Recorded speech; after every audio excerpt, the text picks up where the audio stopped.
Namaste, my dear brother and sister. Welcome to my channel, Beautiful Diaries of Literature. My name is Vishal, and I'm here to explain another topic that is comedy. आप सबको पता है comedy का मतलब हास्य होता है यानी हंसने से होता है।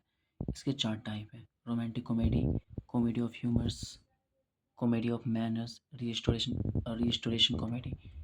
इन चारों में बहुत ज़्यादा सिमिलैरिटीज़ हैं। आगे हम देख लेते हैं रोमांटिक कॉमेडी क्या होता है।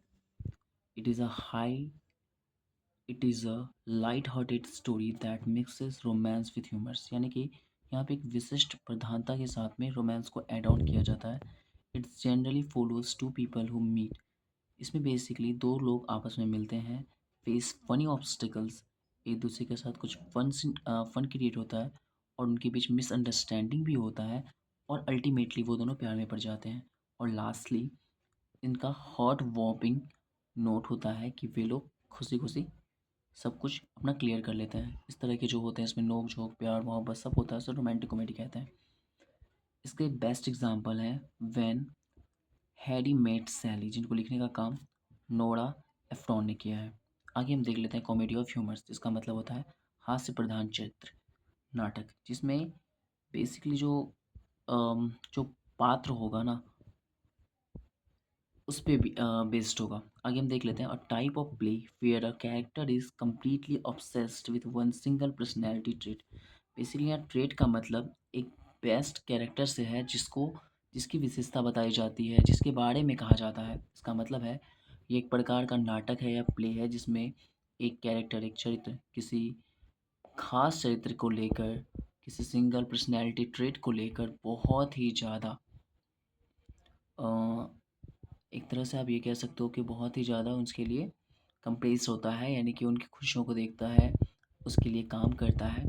चलिए आगे हम देख लेते हैं। इनके एग्ज़ाम्पल है every man in his humour, सभी लोग अपने ह्यूमर में हैं। उसके बाद है कॉमेडी ऑफ मैनर्स, इसका मतलब था हास्य शिष्टाचार। मैंने इसमें एस भी दिया है, इसका मतलब है सोसाइटी ऑफ हाई क्लास, यानी कि बेसिकली कॉमेडी ऑफ मैनर्स ये बात करती है लव के बारे में, सेक्स के बारे में, मैरिज में, सोसाइटी का स्टेटस के बारे में, पुअर क्लास हाई क्लास के बीच में जो एक डिस्क्रिमिनेशन होती है ना, वो उस पे बात करती है। वो बात करती है कि हाई क्लास कैसे अपना रुतबा दिखाती है, कैसे अपने हाई मेंटेनेंस को दिखाती है, अपने स्टेटस को दिखाती है। उसको वो कटाक्ष के साथ ख़त्म करना चाहते हैं कॉमेडी ऑफ मैनर्स में। इसके बारे में बात करते हैं हम लोग। आगे हम बात कर लेते हैं, एग्जाम्पल है the way of the world, इनको लिखने का काम विलियम कॉनक्लेव ने किया है। आगे हम देखते हैं रेस्टोरेशन कॉमेडी, इसका मतलब था हास्य पूर्ण स्थापन। It's simplest term it was the reality television. Simplest term में हम ये कह सकते हैं कि एक रियलिटी टेलीविज़न है ऑफ इट्स डे, आजकल के दिनों में। Highly entertaining, witty and often scandalous play.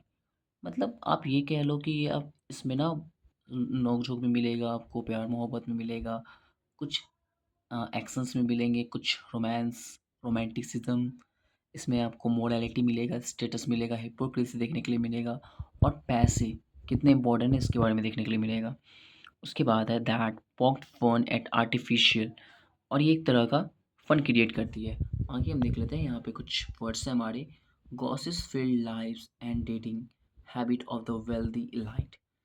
जो अमीर लोग होते हैं ना, उनके पास पैसा बेशुमार होता है, जिस वजह से वो आपस में बातें करते हैं, अपना जीवन व्यतीत करते हैं, एक दूसरे को डेट करते हैं और वेल्दी लाइट की तरह जीते हैं, यानी बहुत पैसे वाले धनवान के रूप में जीते हैं। अगर हम फोकस्ड करें मेन थीम के, यानी कि रिस्टोरेशन कॉमेडी का मेन थीम क्या है, तो उसमें बात किया गया लव के बारे में, यानी प्यार, सेक्स, सम्मोहन या फिर सेक्स को आप और अच्छी तरीके से समझ सकते हैं, जो बेसिकली इसमें इंटीमेसी के बारे में बात करेगी।